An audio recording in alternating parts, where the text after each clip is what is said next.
This is a video on how to plant a tree. The first thing we want to do in planting a tree is to try to figure out where to plant the tree in your yard. In this situation, you want to look at the house and come out from the house the distance the tree will get at maturity. And the next thing to do is to look for trees in the yard and other obstacles. For instance, the oak over here eventually will get very, very big, and that tree will grow into this tree, so you want to make sure the distance between them will allow that tree to grow easily in the future. We have selected a spot for the tree now to plant. So now the idea is to go and find out how big the hole will be to plant the tree in. What I would do is I go to the tree and I take my shovel, or you can take a yardstick, whatever you have to use, and I try to get an idea how wide that tree is. So this is the width of the tree ball. And then you take that to the ground, and now you're going to dig the hole that size at first, and then make it bigger than that when you're all said and done. I've got my area marked out, and now the thing to do is to go in a circle with your shovel, and we're only going lightly at first. The idea here is to go around and make your circle shape, and then what we'll do is as we get all the way around, we're going to come back and we're going to slowly take off the sod.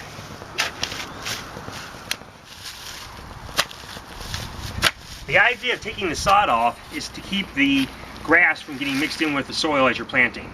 You'll use the sod later to build a dirt ring around to hold the water, and we'll see that in a few minutes.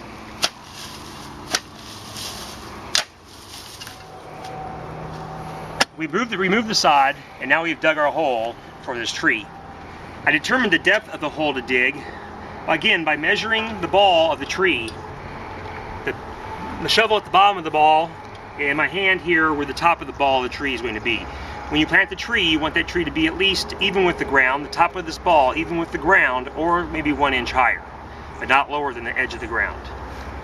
I then take that measurement, and I will constantly check as I plant this tree to make sure that depth is the correct depth. If it's a small tree, you always have room for error, but if it's a very large tree like this one, when you drop that in the hole, that's your one shot, so you want to make sure you get it right the first time. When digging the dirt out of the hole, I take the dirt I'm digging and I put it all the way around the edge of the hole. I always leave one area open, that way I can pass my tree and roll it right into the hole. It helps not having a berm here to have to lift it over it. This berm here is going to all go back into the hole when we plant the tree. We are now ready to drop this tree down into this hole.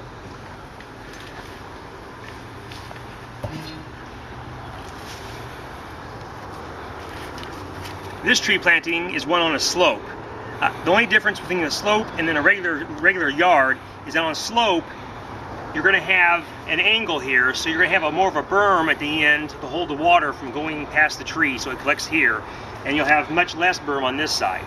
On a regular slope, on a regular ground, you'll have the berm go all the way around equally around the tree. The next thing to do is to remove the burlap and the string on the tree. This tree has a wire basket on it where the string's attached to. The wire basket always stays on the tree when you plant it. If you were trying to remove the wire basket, you'll cause that ball to fall apart, and that may cause damage to the tree's roots. The next thing you want to do is when we take this burlap off, we're going to cut it only the top half of the burlap. We don't worry about the burlap down in the ground. That's made to rot away. And so will this metal basket. The basket will stay on, and these hooks, the loops that hang up, fold up, just get folded down into the ground and eventually will rot away.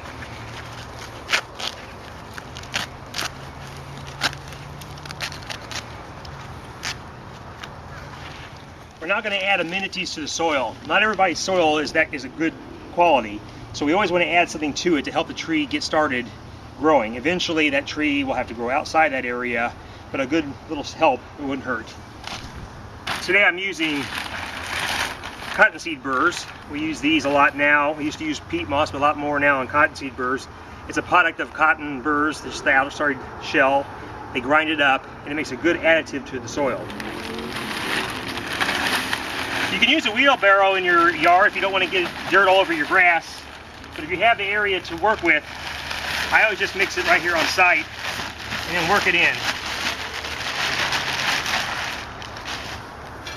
Now basically it's just going in and working it together.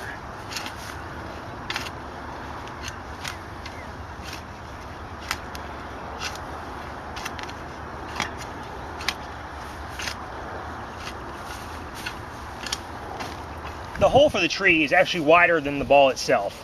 This gives you an area to put new soil in, but it also gives you the area to, when you add soil to this hole and put it back in around the tree, as long as it's wide enough to get your foot in there and get a good stamp down and packed in, that takes more of the air out, and the tree roots then can grow into that area.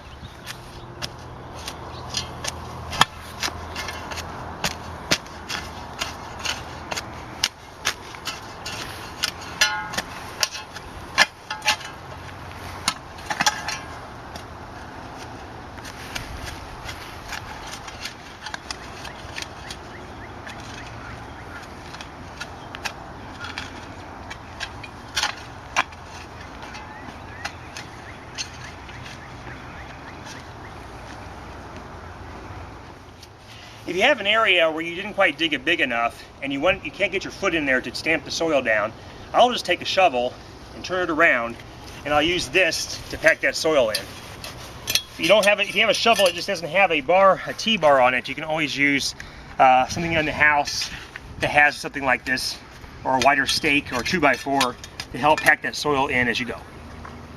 The tree is now roughly planted. Before you go any farther, you want to make sure that the tree is planted straight. So you want to stand back and take a look at from all different sides, make sure your tree is the angle that you want it to be. The next thing you're going to do is start to build the dirt ring around the tree. The purpose of the dirt ring is to hold the water as you put water into this moat, so the water can then penetrate into the soil slowly and water the tree.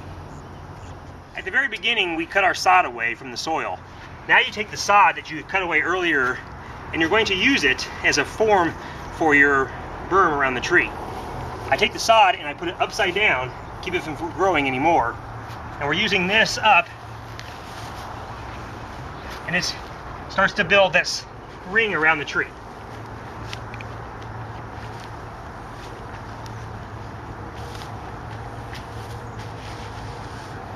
You're not going to have enough sod to go all the way around, but you use it as much as you can, and then you'll add your loose soil and fine pack it.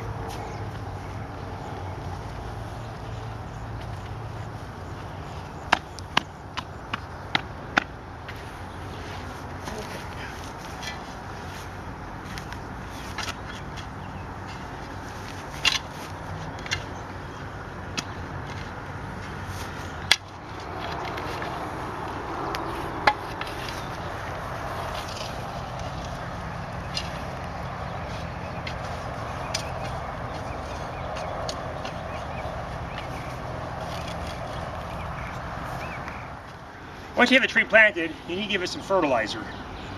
The only fertilizer you want to use at first when you plant it is what we call root stimulator. Root stimulator is a high phosphorus fertilizer which promotes root growth, and also has a B1 vitamin that causes it to prevent transplant shock.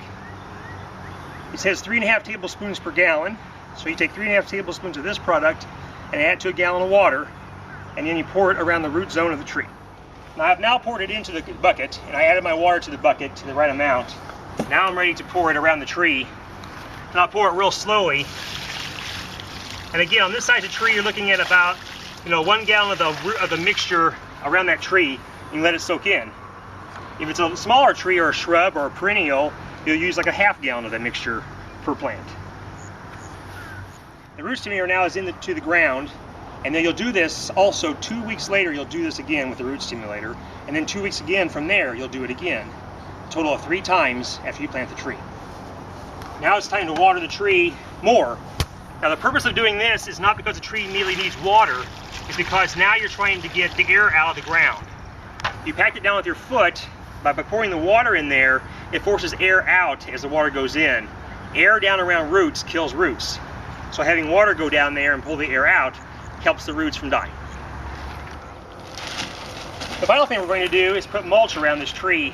The mulch will be there to keep the weeds from coming up, keep mowing from getting too close to the trunk, and the big thing it'll do is to keep moisture into the soil.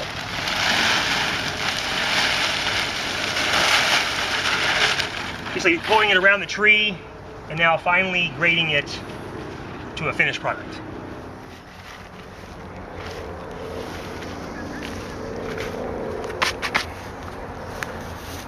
At the garden center, we have a lot of trees to choose from. We have flowering trees, ornamental, we have large trees to medium trees to small trees, ones that grow in shade, ones that grow in sun. The best thing to do is come out to the garden center. We can walk you around, you can tell us your situation, and then we can pick out the tree that best fits your landscape.